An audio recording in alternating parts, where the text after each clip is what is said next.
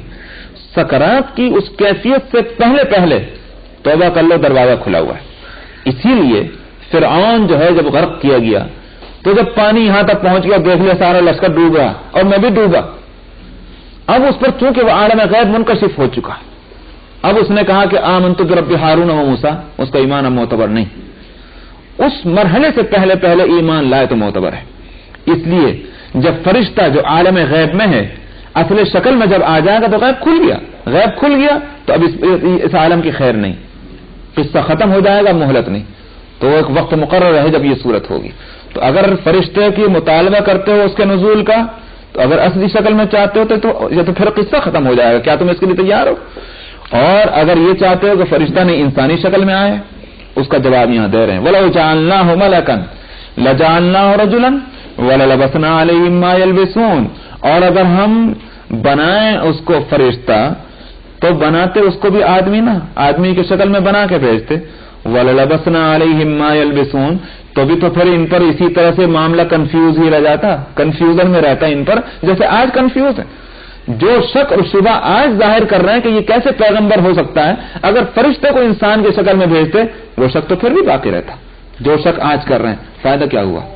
کیوں نہیں مان لیتے اس کو پیغمبر؟ یہ بات بتلانی تھی. بس یہیں تک رکھیے اور 1:15 بج گیا. اعوذ باللہ من الشیطان الرجیم.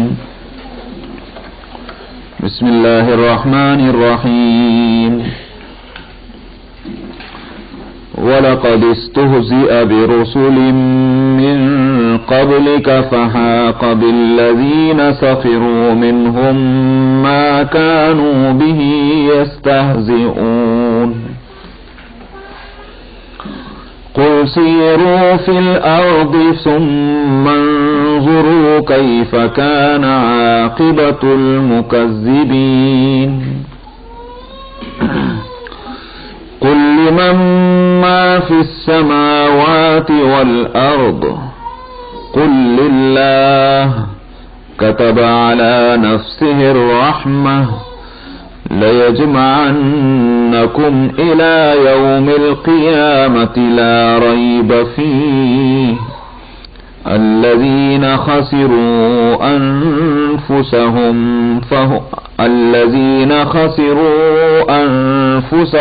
فَهُمْ لَا يُؤْمِنُونَ. وَلَهُ مَا سَكَنَ فِي اللَّيْلِ وَالنَّهَارِ وَهُوَ السَّمِيعُ الْعَلِيمُ. قُلْ أَغَيْرَ اللَّهِ أَتَّخِذُ وَلِيًّا فَاطِرِ السَّمَاوَاتِ وَالْأَرْضِ وَهُوَ يُطْعِمُ وَلَا يُطْعَمُ. قُلْ إِنِّي أُمِرْتُ أَنْ أَكُونَ أَوَّلَ مَنْ أَسْلَمَ وَلَا تَكُونَنَّ مِنَ الْمُشْرِكِينَ. قُلْ إِنِّي أَخَافُ إِنْ عَصَيْتُ رَبِّي عَذَابَ يَوْمٍ عَظِيمٍ. مَنْ يُصْرَفْ عَنْهُ يَوْمَئِذٍ فَقَدْ رَحِمَهُ وَذَلِكَ الْفَوْزُ الْمُبِينُ. وَإِنْ يَمْسَسْكَ اللَّهُ بِضُرٍّ فَلَا كَاشِفَ لَهُ إِلَّا هُوَ وَإِنْ يَمْسَسْكَ بِخَيْرٍ فَهُوَ عَلَى كُلِّ شَيْءٍ قَدِيرٌ. وَهُوَ الْقَاهِرُ فَوْقَ عِبَادِهِ وَهُوَ الْحَكِيمُ الْخَبِيرُ.